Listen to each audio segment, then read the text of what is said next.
반갑습니다. 한 주간 평안하셨습니까? 네, 오늘 심리학자 빅터 프랭클의 이야기를 소개하면서 말씀을 시작하려고 합니다. 네, 인간이 실존하는 데 있어서 정말 필수적으로 있어야 할 조건에 대해서 그는 세 가지를 이야기합니다. 첫 번째는 종교성입니다. 영성이 있어야 된다. 무슨 얘기냐면 사람이 살아가면서 영원한 것에 관심을 갖고 살아야 된다. 여러분, 2015년이 얼마나 빠르게 지나갔나요? 사실 정말 살같이 빠르게 지나간 이 한 해를 돌아보면 한 일이 별로 없는 것 같죠. 앞으로 세월은 더 빠르게 지나갈 것입니다. 그렇게 어느 순간 우리 인생은 하나님 앞에 서게 될 것입니다. 이렇게 보면 우리 인생은 참으로 허무한 것이죠. 살아가면서 이 짧은 인생 속에 우리의 모든 것을 담는다라고 하는 것은 불가능합니다. 어떤 차원에서 보면은 저와 여러분이 살아가면서 죽음 너머에 있는 영원한 삶이 있다는 사실을 기억하며 사는 것이 중요해요. 삶을 길게 보아야 된다는 것이죠. 영혼을 향해서 달려갈 수 있는 삶이 중요하다는 얘기입니다. 그럴 때 우리가 정말 인간답게 살아갈 수 있는 거죠. 두 번째는 뭐냐면 자유가 있어야 된다라고 말합니다. 사람이 자유로운 것 같아도 뭔가에는 매여 있어요. 돈에 매여 있는 사람, 명예에 매여 있는 사람, 여러 가지 인간적인 관계 속에서 시기와 질투에 매여 있는 사람, 뭔가를 내가 무엇인가에 매여 있다면 그건 자유롭지 못한 거죠. 인간이 그렇게 살면 인간답다라고 말할 수 없는 것이죠. 자유가 있어야 됩니다. 여러분은 자유로우십니까? 세 번째가 뭐냐면 이 빅터 프랭클이 이야기하는 세 번째는 책임성입니다. 이 모든 것에 책임을 질 줄 아는 사람이 되어야 된다. 여러분, 우리 인간사에 책임을 지지 않고 되어지는 것은 아무것도 없어요. 그럼 오늘 우리가 이것이 우리 삶을 결정하고 신앙생활을 결정하고 영적 생활을 결정하는 거예요. 굉장히 책임성이 중요합니다. 우리가 맡은 것이 있다면 그 맡은 일을 최선을 다하는 거예요. 내가 있는 자리에서 최선을 다하면 그것이 일종의 이 공동체적인 운명 속에서 역할을 해서 이 세상이 굴러가는 거예요. 그렇죠? 근데 저는 이 빅터 프랭클이 얘기한 인간의 그 필수적인 조건들, 실존에 있어서 중요한 요소 가운데 저는 한 가지를 더 첨부하고 싶습니다. 제가 성경을 통해서 깨달은 건데 인간을 가장 인간답게 만드는 가장 중요하고도 지금까지 설명한 것보다 더 중요하게 여겨야 할 하나는 뭐냐면 그게 바로 기도다라고 합니다. 기도. 기도야말로 인간의 생존 무기 가운데 가장 절대적인 무기가 아닌가, 저는 그렇게 말하고 싶습니다. 6.25 때 일어난 일인데요. 어느 신앙심 좋은 부모가 이제 아들이 최전선으로 나가야 되니까 그 아들에게 이렇게 당부를 합니다. 아들아, 너가 살아 돌아올 때까지 우리가 매일 새벽 5시에 일어나서 기도할게. 너 어딜 가든지 새벽 5시에 내가 아빠 엄마가 너를 위해 기도하고 있다는 것을 절대 잊지 말아라. 그렇게 당부하고 이제 아들을 전쟁터로 보냅니다. 자, 아들은 그 시험 많고 위험 많은 그 전쟁터에서 계속해서 아빠 엄마가 나를 위해 새벽 5시에 기도한다는 이 사실을 잊지 않습니다. 여러 가지 시험과 위험, 어려움 속에서도 꿋꿋하게 그 모든 것을 극복해 나갑니다. 어느 날 보초를 서는데 새벽 5시가 되었습니다. 그날도 아빠 엄마가 이 시간 새벽 기도를 하고 계시겠지, 이런 생각에 너무나 마음에 깊은 감동이 밀려오는 거예요. 그 순간 자기도 모르게 무릎을 꿇었어요. 왜요? 하나님 앞에 기도하기 위해서 자기도 감사하고 싶었어요. 근데 순간 무릎을 꿇는 순간에요, 갑자기 총알이 날아간 거예요, 머리 위로. 이 무릎을 꿇었기에 망정이지 그 아들은 그 보초로 서다가 총알에 맞아서 죽을 뻔했던 거죠. 여러분, 이게 기도의 기적 아닙니까? 여러분, 우리가 살아가면서 무릎을 꿇을 때 그때 사람이 사는 거예요. 12일 날 한 방송국에서 방영된 그 프로에 가수 이승철 씨가 나왔어요. 보신 분이 있는지 모르겠는데 그 이제 40대 후반인데요. 이분이 새벽 기도 가는 것이 이 보도가 된 거예요. 유명 방송국에서. 아내의 손잡고 새벽 기도를 가는 장면을, 모습을 보여주면서 인터뷰한 내용이 나오는데, 그 인터뷰 내용 가운데 이 하루를 뿌듯하게 이렇게 보낸다라고 하는 그런 마음 때문에 제가 새벽 기도 합니다, 이런 소감을 밝힌 거예요. 가수 이승철이가. 그 사업가 아내를 만나가지고 예수 믿게 되고 같이 아내랑 손 붙잡고 새벽 기도를 다니는 거예요. 얼마나 아름다운 모습입니까, 여러분?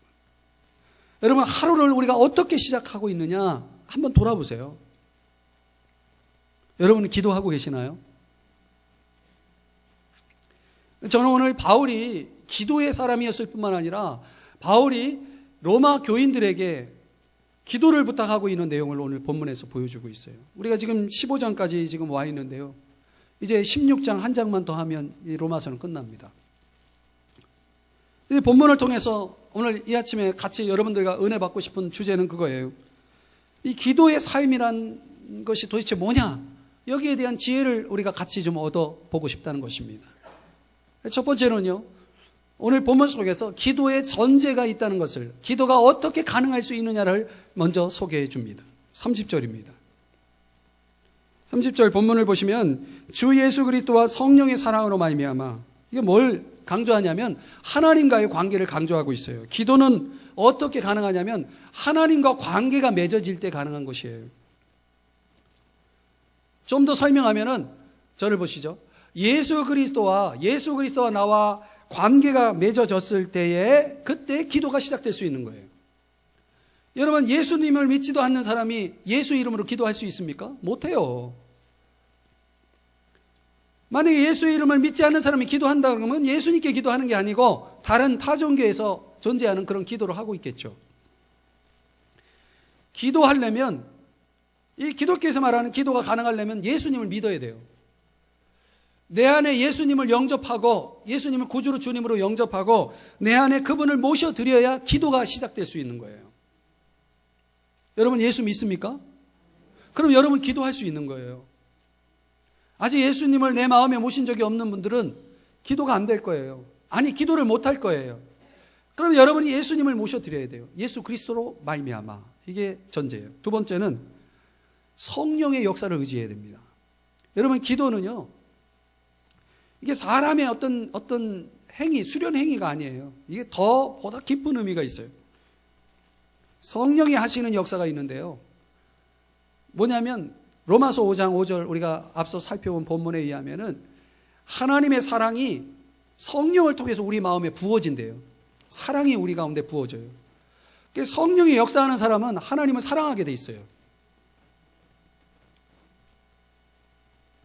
그러면 하나님을 사랑하십니까? 아무나 사랑하는 게 아니에요. 하나님을 사랑하지 않고는 기도할 수 없는 거예요. 이 후안 카를로스라고 하는 분이 굉장히 유명한 책을 몇 권 썼는데 그 중에 하나가 기도하십니까? 라는 책이에요.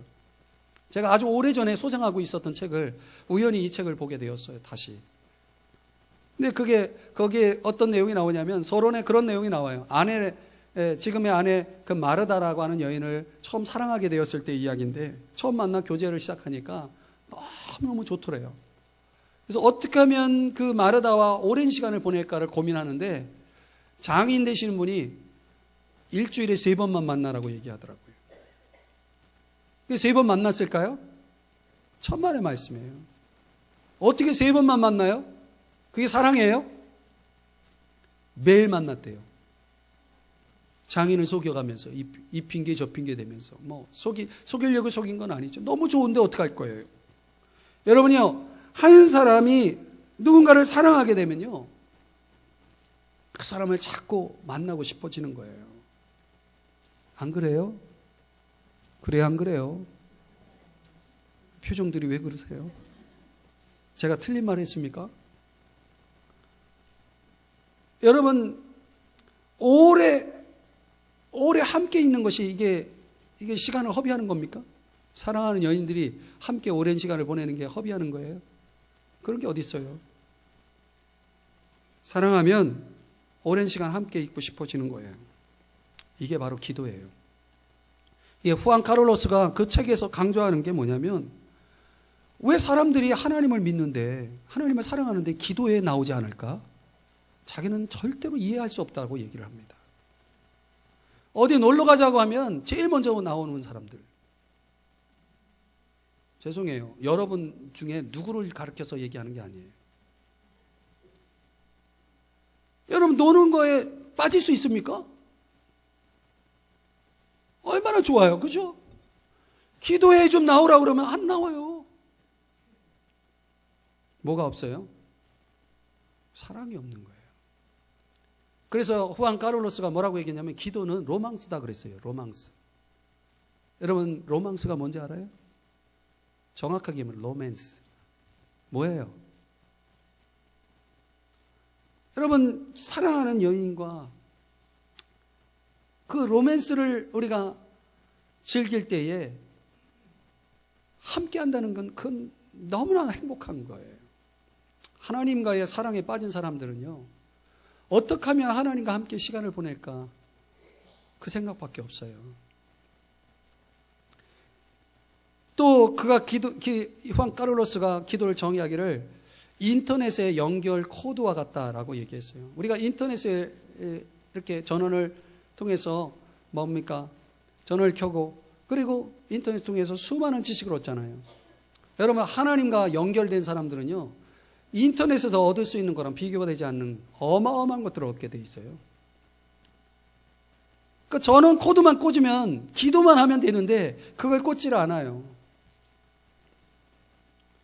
그래서 그는 기도는 사랑이 매여 있는 삶이다. 사랑에 매여 있는 삶이다. 참 중요한 정의라고 생각됩니다. 하나님과의 관계가 있는데 어떻게 기도를 안 해요? 하나님을 믿는데, 하나님을 사랑하는데 어떻게 기도에 나오지 않아요? 믿음이 없든지 사랑이 없든지, 하나님을 믿고 하나님을 사랑하는 관계 속에 있다면 여러분, 기도하셔야 됩니다. 놀라운 은혜를 경험할 거예요. 기도가 힘들어요? 사랑이 힘들어요? 사랑은 즐기는 거예요. 사랑은 누리는 거예요. 사랑은 행복한 거예요. 왜 기도가 행복하지 않아요? 내 기도하는 그 시간, 그때가 가장 즐겁다라고 찬양만 할 게 아니고 정말 즐거워할 수 있어야 된다니까요. 왜 기도하지 않으세요? 여러분을 혼내는 게 아니에요. 제가 강조하고 있는 거예요. 오늘 목사님 왜 이렇게 흥분하실까 그렇게 생각하지 마세요. 두 번째 뭐냐면 30절에 기도의 전제가 또 있어요. 거기 뭐라고 얘기하면 나와 힘을 같이 하여 나를 위하여, 이렇게 말씀하고 있어요. 여기 뭐 어떤 단어가 사용되냐면 힘이라는 단어가 사용되고 있어요. 여러분요, 기도는요 노는 게 아니에요. 제가 아까 즐김을 강조했지만 한편으로는 기도는 노동이에요. 여러분, 나가서 일하는 게 쉬워요? 기도하는 게 쉬워요?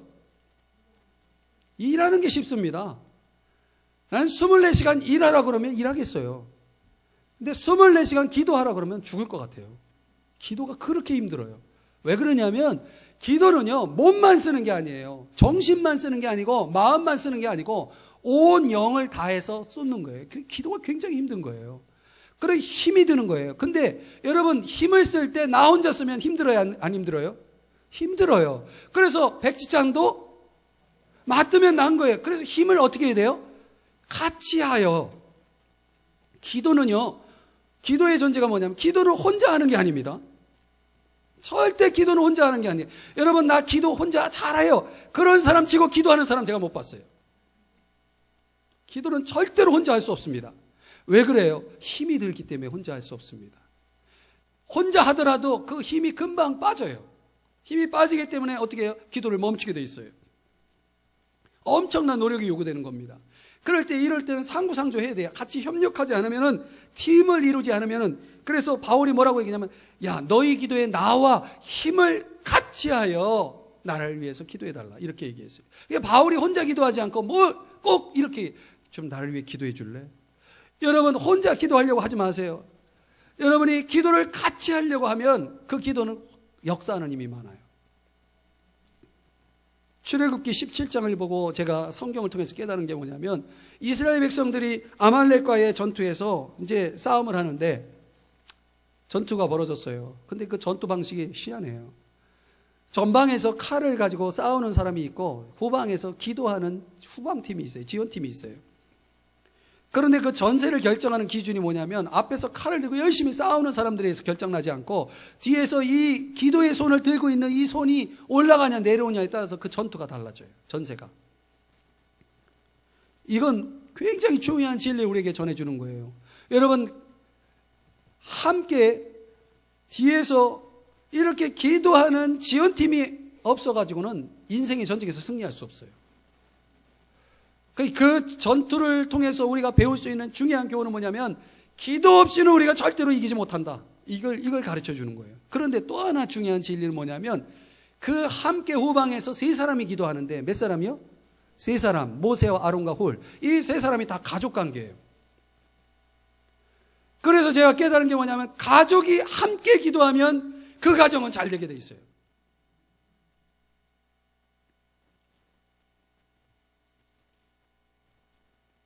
그런데 안타깝게도 가족 중에는 나 혼자 예수 믿는 사람이 있어요.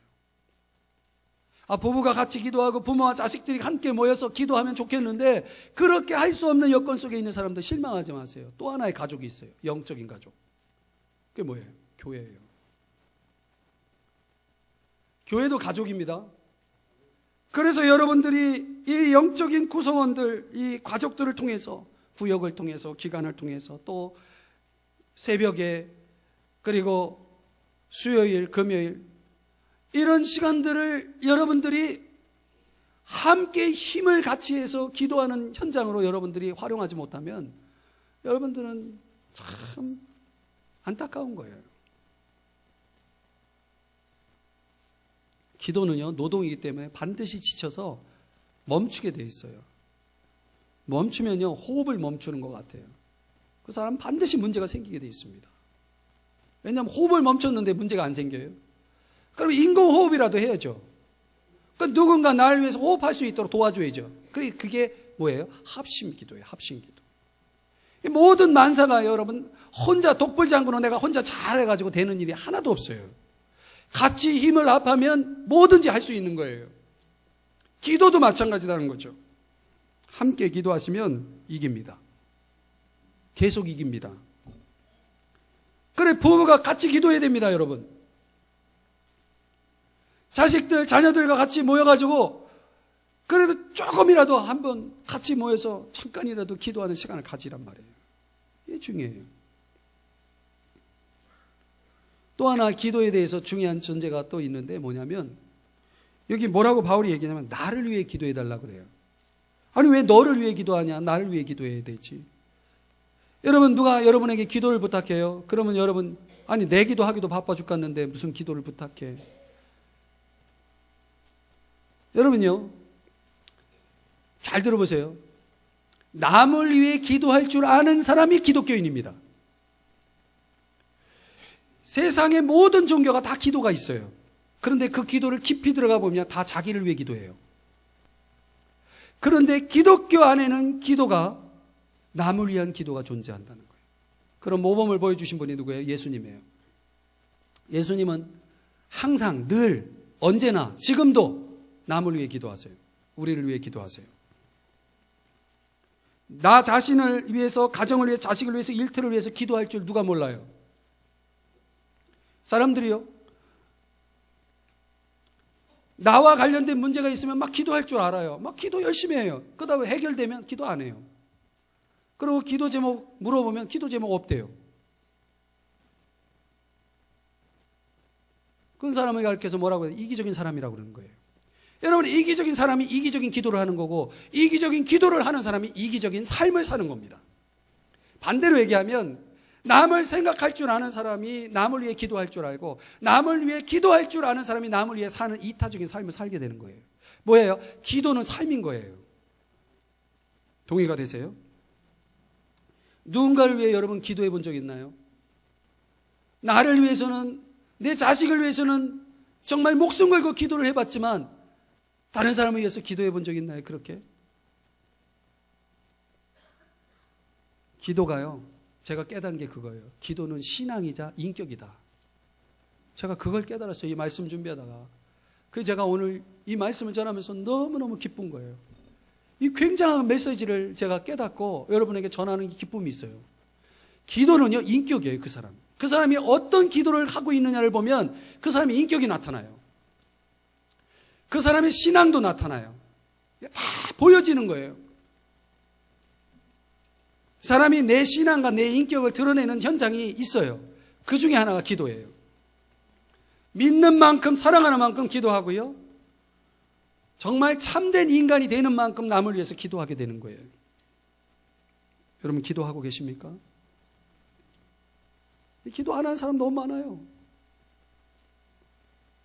아프리카의 그 산골 작은 마을에 이런 일이 있었대요. 한 선교사님이 복음을 들고 가가지고 복음을 전했어요. 그런데 그 마을, 작은 마을 거의 모든 사람이 다 예수를 믿게 된 거예요. 대단한 일이죠. 그 선교사님이 뭘 가르쳤냐면, 여러 가지 가르치는 중에 기도 생활을 이렇게 하는 겁니다. 가르쳐 줬어요. 근데 마을 사람들이 얼마나 순진한지 그 말씀에 순종해가지고 그 마을 가까이 있는 숲 속에 작은 그 숲이 있는데 거기에 각자 자기 기도처를 만들어서 기도하는 거. 하루에 두 번 이상 그 기도처를 찾아 왔다 갔다 하는 거예요. 그러니까 거기에 뭐가 생기겠어요? 길이 생기겠죠. 그런 일명 그래서 기도길, 생명길.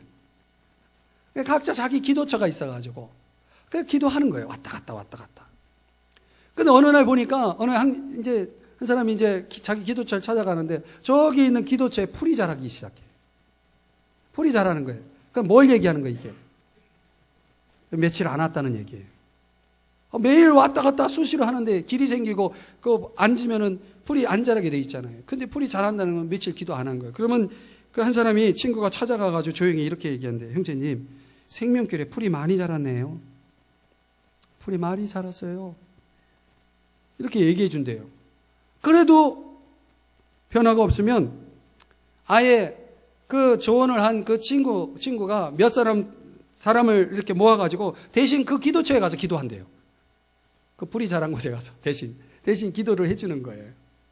그리고 가가지고 또 그 풀이 자라게 한 그 기도처의 주인을 찾아가가지고 또 이렇게 얘기하는 거예요. 형제님, 우리가 우리 형제님의 생명길을 닦아놨어요. 주님이 거기서 기다리고 있거든요. 형제님을 주님이 기다리고 있으니까 우리 같이 가가지고 기도합시다. 그래서 며칠간 그 형제와 함께 그 동행해서 거기 기도처에 가가지고 같이 기도의 회복을 도와준다는 거예요. 신기하죠? 재밌죠? 여러분, 나만 기도하면 됩니까? 기도의 삶이라는 게 이런 거예요. 기도의 사람이 된다는 것이 이런 것입니다. 남을 위해 기도할 줄 알아야 돼요. 내 기도 제목이 다 응답이 돼가지고 난 기도할 게 없어요. 그래도 기도할 게 엄청 많아요. 그런데 어떻게 기도를 안 할 수 있어요? 식사 기도? 그런 기도 말고요. 기도하셔야 됩니다. 자, 왜 기도해야 될까? 오늘 바울이요, 그런 기도의 전제를 가지고 이제 기도의 구체적인 내용을 3가지를 소개하고 있어요. 어디 기도의 제목이 3가지 뿐이겠습니까? 그러나 오늘 본문 속에서 적어도 우리가 다른 사람에게 나를 위해 이렇게 기도해달라고 부탁할 때에 거기에 해당할 수 있는 3가지 기도 제목이, 중요한 기도 제목이 있어요. 첫째는 생활의 보호입니다. 생활의 보호를 위해서 기도해야 됩니다. 여러분이 사람 살면서요, 내가 하루 아무 일 없이 하루 잠자리 들어가는 걸 행복하고 감사한 일로 여기시기 바랍니다. 어제 뉴스 봤나요? 아니 갑자기 한 차가 역주행해가지고요, 많은 사람이 죽었어요. 아침에 잘 다녀올게 인사하고 출근했는데 저녁 때 그런 일 겪은 거예요. 여러분요, 사람이 내가 건강하다고, 내가 온전하다고, 내가 아무 일이 없다고 안전한 게 아니에요. 얼마나 많은 위험 속에 우리가 직면해 있는지를 알아야 돼요. 그래서 우리는 뭐예요? 안전이 필요해요. 안전. 여러분, 뭘 믿고 기도하네요? 여러분, 안전을 위해서 기도해야 되는 거예요. 바울이요, 31절에 보세요. 31절. 뭐라고 얘기냐면 나로 유대에서 순종하지 아니하는 자들로부터 건짐을 받게 기도해달라. 이게 무슨 얘기냐면 설명하자면 이런 얘기예요. 저를 보세요. 사도행전 20장에 가보면은 바울이요, 복음을 너무 열심히 전하다 보니까 바울을 죽이려고 하는 사람이 있었어요. 이 결사대가 조직이 돼가지고, 그래서 바울이 예루살렘에 나타나기만 해봐라, 그 낯짝 보이기만 해봐라, 내가 가만히 있나, 바울을 죽이려고 결사대가 조직이 돼가지고 바울을 기다리고 있는 사람이 있었어요. 그러니까 바울이 예루살렘에 가면은 바울은 죽는 거예요. 알았어요.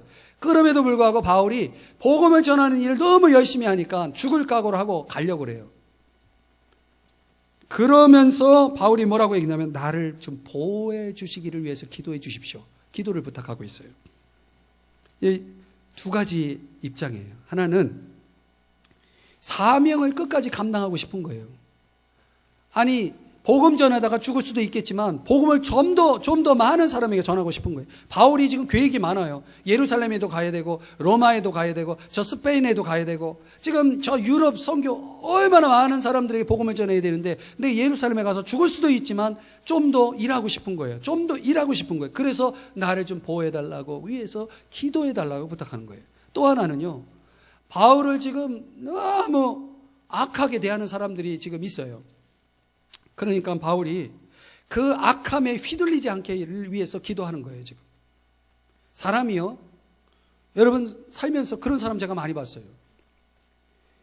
내 주변에 있는 사람이 그냥 나에게 악한 말을 하고 막 악을 행하는 사람들이 주변에 있어요. 그러면 그 사람도요 악해질 가능성이 있어요. 악에는요 악이 생기게 돼 있어요. 그런데 우리 주변 사람들이, 나는 아무리 선하게 살고 싶어도 내 주변 사람들이 나를 힘들게 하고 막 그러면 사람이 강팍해져요. 그게 뭐냐면 선한 사람이 악에 휘둘리는 거예요. 그게 휘둘리는 거예요. 여러분, 우리가 하나님의 뜻을 잘 분별하면서 살아야 됩니다. 너희는 이 세대를 본받지 말고, 로마서 12장 2절, 마음을 새롭게 함으로 변화를 받아서 하나님의 선하시고 기뻐하시고 온전하신 뜻이 무엇인지 분별하라. 여러분, 우리가 분별하면서 살아야 돼요. 내가 하고 있는 행동이 하나님 보실 때 옳은가 그른가를 잘 분별하면서 생활을 해야 된다는 얘기예요. 그런데 사람이요 악한 환경 속에 있다 보면요 분별이 안 돼요. 그래서 바울이 그런 의미에서 내가 휘둘리지 좀 않게 해달라 기도를 부탁하고 있는 거예요. 그러니까 일종의 도덕적인 순결을 위해서 기도하는 거죠. 사명을 위해서도 기도하고. 여러분, 우리가 해야 할 일이 있는데 나에게 어떤 위험이 닥쳐오면 내가 할 일을 못 하잖아요. 생계를 이어가야 되는데, 예? 나에게 주어진 이 사명이 있는데 내가 무슨 일을 만나면 내가 그걸 못 하잖아요. 그래, 우리가 늘 하나님의 보호하심을 위해서 기도를 해야 된다니까요. 여러분, 보호가 필요하지 않습니까? 안 필요해요? 필요하세요? 근데 왜 기도 안 하세요? 기도하셔야 됩니다. 또 하나는요, 바울이 뭘 기도하는가, 어떤 기도 제목을 부탁하냐면 수고의 열매를 위해서 기도해요. 참, 이것도 은혜가 돼요. 사람이 살면서요, 내가 하는 일에는 항상 결과가 있다는 걸 알아요. 그런데 어떤 결과는요, 꽝이에요, 꽝. 아무런 결과도 없어요. 여러분, 종종 우리가 살면서 인생 속에서 그런 거 경험하지 않아요? 열심히 수고했는데 얻은 것이 없는 거예요. 일종의 열매죠, 열매. 아니, 땀 흘려 수고했으면 결과가 있어야 될 거 아니에요. 그런데 아무것도 남는 게 없어요. 기본도 안 돼요. 그러면 그게 살 맛이 나겠어요? 성경적으로 설명을 하면 이런 겁니다. 우리가 씨를 심고 또 그 씨가 자랄 수 있도록 물을 주고 이런 거는 사람이 할 수 있어요. 그러나 그 씨를 자라게 할 수는 없어요. 이건 누가 하는 일이냐면 하나님이 하시는 일이에요. 그래서 바울이요 31절에서 이런 기도 제목을 부탁하고 있어요. 예루살렘에 대하여 내가 섬기는 일을 성도들이 좀 받을 수 있도록, 이 원어로 번역하면은 내가 하는 일을 좀 저 예루살렘 교회인들이 좋게 받아들일 수 있도록. 자, 한번 들어보실래요? 이 바울이 이 기도 제목을 왜 부탁하는지 한번 들어보세요. 제가 설명을 해볼게요. 바울이요, 지금 예루살렘의 교회에 가는 여러 가지 목적 중에 하나가 뭐냐면, 예루살렘 교회가 어려우니까 사람들에게 모금을 해가지고 이 구제금을 모금을 해가지고 그 구제금을 전달하러 가는 거예요. 그런데요, 도움을 주러 가는데 바울이 뭐라고 기도하냐면, 내가 도움을 주는 이 일이 잘 될 수 있게 해달라. 여러분, 이상하지 않아요? 아니, 도움을 주는데 잘 되지 않을 게 뭐가 있어? 근데 바울이 이걸 가지고 기도해요. 여러분, 기도는요, 아주 어렵고 복잡한 내용만을 포함하는 게 아니고, 기도에는 아주 단순한 아무것도 아닌 것도 기도해야 될 일이 있어요. 들어보시면 이런 거예요.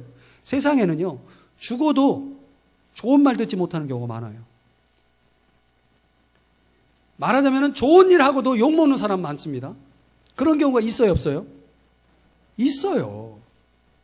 일하고도 전혀 성과가 없는 거예요. 아니, 그 먼 여행을 가서 여행길을 통해서 겨우 예루살렘 도착해서 구제금을 전해주려고 하는데 구제금을 안 받으려고 하는 사람이 있다 그러면 어떻게 생각하세요? 예를 들어서 여러분이 너무 싫어하는 사람이 있어요. 너무 싫어하는 사람이 여러분을 돕겠다고 왔어. 그러면 어서 오시옵소서 환영하겠어요? 어떻게 하겠어요? 자존심이 있지. 그 도움을 받겠어요? 내가 마음에 안 드는 사람이 와가지고 도와준다고 했을 때 그 도움을 받겠어요? 안 받겠어요? 대답을 안 하니까 제가 대답할게요. 안 받을 거예요. 안 받죠. 바울을 너무 기분 나쁘게 생각하는 사람이 예루살렘 교회에 있었다니까요. 좋은 의도를 가지고 순수한 마음을 가지고 사랑을 가지고 구제금을 전달하는데, 나 그런 거 필요 없다, 가라.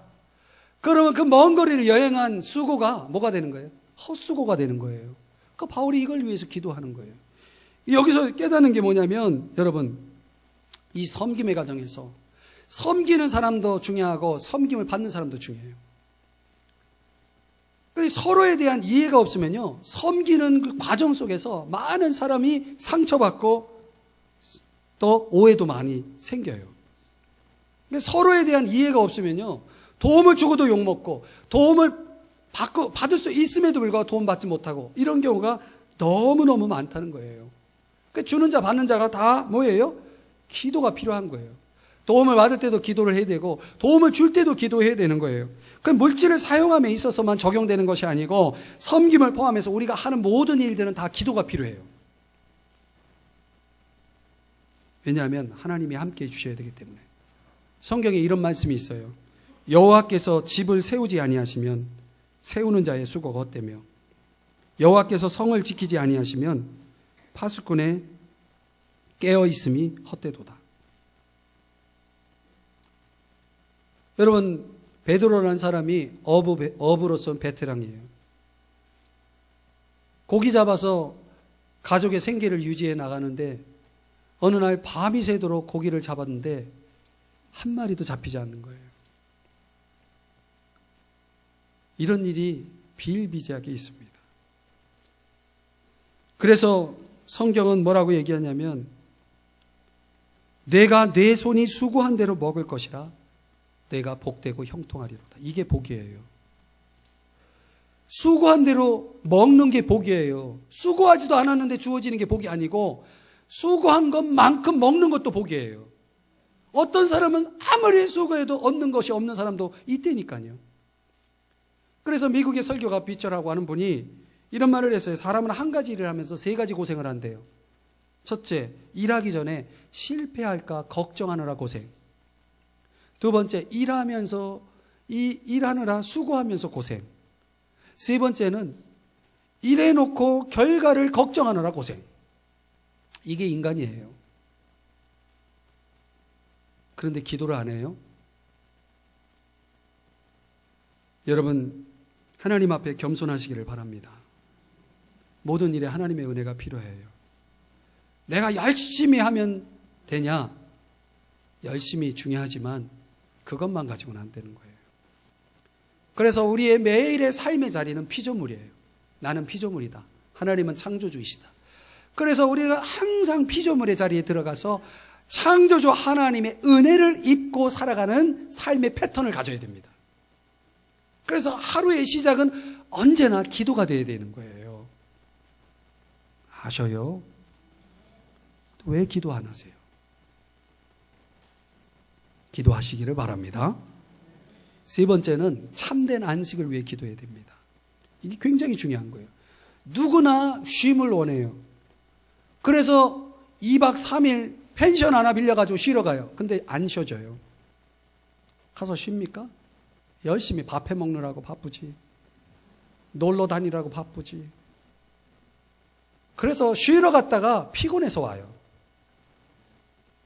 여러분, 바울이 여기서 말하는 이 쉼이라는 걸 한번 들어보세요. 32절의 말씀에 보면 거기 끝에 이렇게 말하고 있어요. 편히 쉬게 하라. 쉬려면은 편해야지 쉼이 가능해요. 그런데 바울은요, 내가 편히 쉬려면 어떻게 해야 돼요? 아무도 없는 나만 있는 장소를 생각하겠죠? 근데 바울은요, 뭐라고 얘기하냐면 함께 편히 쉬게 하라. 함께라는 단어가 들어가요. 그러니까 바울은 로마 교인들과 함께 좋은 시간을 갖는 게 그게 쉼이에요. 그래서 제가 깨달은 게 있어요. 편한 쉼은, 진정한 쉼은 누구와 함께 있느냐가 중요하구나. 그 함께가 편한 쉼을 보장해요. 여러분, 편히 쉬고 싶으세요? 비법을 가르쳐 드릴게요. 함께 편히 쉰다라고 했을 때 말씀드린 대로 육체적인 쉼, 이 32절에 사용되는 이 단어가 원어로 보면은요, 이게 육체적인 쉼의 차원을 넘어선 거예요. 이게 일종의 회복이에요, 회복. 영어로는 리프레시라고 하는 단어를 쓰는데 이 회복이라고 하는 것이 뭐가 가능해져야 되냐면 육체적인 쉼도 있어야 되지만 거기에 뭐가 따라와야 되냐면 힘을 얻어야 돼요. 쉼을 통해서. 위로를 얻어야 돼요. 평안이 있어야 돼요. 기쁨이 있어야 돼요. 요즘 사람들이 좋아하는 웰빙, 힐링이 있어야 돼요. 이런 것들을 다 포괄적으로 포함하는 쉼이 있을 때 그 쉼이 편한 쉼이에요. 여러분, 우리가 세상 살면서 밥 잘 먹고 건강하게 살면 다 되는 게 아니에요. 우리에게 필요한 것들이 많아요. 인간이 가장 행복할 때가 언제냐? 환경이 좋고 나쁨이 있지 않아요, 사실은. 내 안이 편해야 돼요. 근데 이 안의 편함은 환경이 아무리 좋아도 편하지 않을 수가 있고, 환경이 아무리 어려워도 편할 수 있는 거예요. 이런 쉼을 누구를 통해서 바울은 얻기를 원했냐면 로마 교인들과 함께 하면서 얻기를 원했다는 거예요. 근데 여기에 한 가지 문제가 있어요. 이 사람이 이런 쉼을 얻고 싶어서 사람을 만나요. 그러다가 사람 때문에 실망하고 사람 때문에 상처받고 사람 때문에 실족해요. 그냥 넘어져요. 왜 그런지 제가 이유를 가르쳐 드릴게요. 여러분, 사람이 만날 때 의도를 가지고 만나면 안 돼요. 이걸 가르쳐서 다른 말로 사심이라고 해요. 사심. 좀 다른 말로 표현하면은 이해득실이에요. 내가 저 사람 만나서 이런 걸 얻고 난 이런 걸 또 이룰 수 있고, 이런 거 막 계산을 하고 마음속에 내 사심을 가지고 딱 만나잖아요. 그럼 그 현장에 나온 사람 다 사심이 있어요. 누구도 내 사심을 눈치채지 못해요. 그리고 그 기대를 충족시키지 못합니다. 반드시 실망하게 되어 있습니다. 그래서 바울이 뭐라고 얘기하냐면 하나님 뜻에 따라 기쁨으로, 이게 전제예요. 사람이요, 사심도 내려놓고 이해득실 따지지 않고 정말 순수하게 하나님 뜻 안에서 만나면요, 제가 말씀드린 이 포괄적인 쉼이 가능해요. 사심이 없으면요, 만나도 그 만난 그 자체가 행복한 거고 좋은 거예요. 힘이 돼요. 뭘 자꾸 기대하고 만나려고 하니까 어때요? 거기서 실망하는 거예요. 채워지지 않으니까. 사랑하는 여러분, 그런 만남을 위해서 바울이 뭐 하고 있습니까? 기도하고 있다니까요. 그러니까 우리가 매일매일 만나는 사람들, 뭐 사업적으로 만나는 사람들, 어떤 업무적인 어떤 차원에서 뿐만 아니라 우리의 모든 일상에서 만나는 그런 모든 만남을 위해서 우리가 사실 기도해야 돼요. 우리는 일 속에서도 얼마든지 편히 쉴 수 있기 때문에 그래요. 공간을 초월합니다. 이 성도의 교제를 정말 사모하고 순수한 마음으로 하나님 뜻 안에서 나아가면요, 놀라운 안식과 회복과 치유가 일어나요. 아세요? 아세요?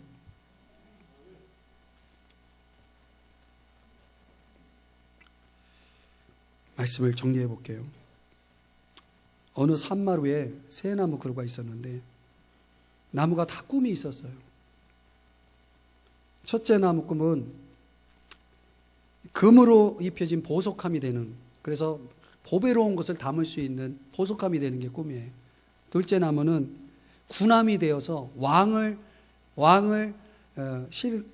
싣고 다니는 그런 군함이 되기를 원했고, 셋째 나무는 꿈이 아주 이 산마루에 아름답게 오래오래 거기에 서 있는 그런 나무가 되기를, 사랑받는 나무가 되기를 원했어요. 근데 어느 날 그 산마루에 나무꾼이 나타나서 첫째 나무를 자릅니다. 보석함을 기대했는데, 그리고 세 나무가 다 저마다 믿음을 가지고 하나님께 기도하고 있는 거예요. 그런 꿈을 가지고. 그 드디어 나무꾼이 나무를 잘랐는데 첫째 나무가 보석함이 될 줄 알았는데 뭐가 됐냐면, 실망스럽게도 이 소의 그 여물통이 돼버렸어요. 둘째 나무는 군함이 되기를 원했는데 한 어부에게 팔려가지고 그냥 작은 어선이 돼가지고 호숫가에 던져졌어요. 또 셋째 나무는 아름답고 사랑받는 나무가 되고 싶었는데 목수에게 팔려가지고 그냥 뒤뜰에 던져버렸어요. 시간이 지났어요. 그래도 그 세 나무는 꿈을 잃지 않고 믿음을 잃지 않고 계속 기도합니다. 어느 날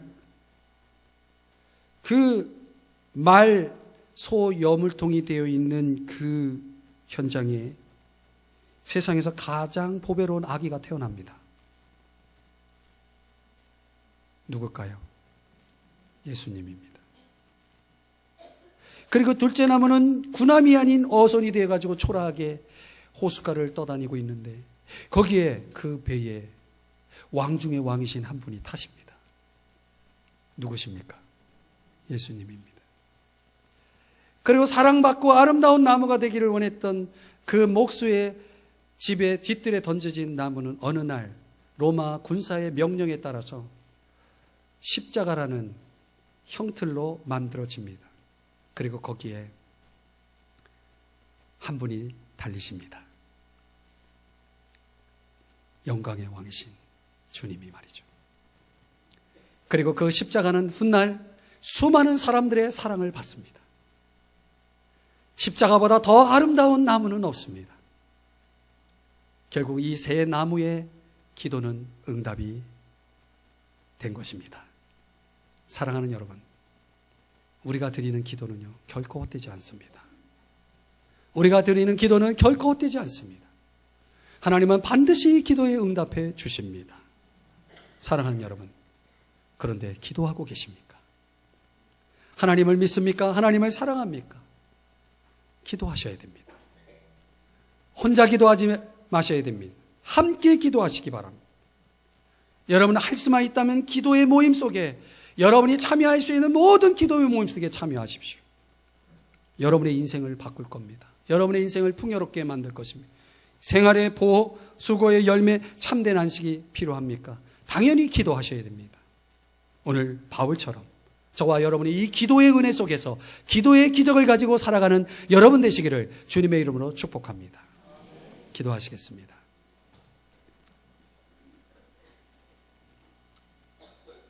여러분 언제 누구와 어디에서 기도하시겠습니까? 제발 기도하며 사십시오.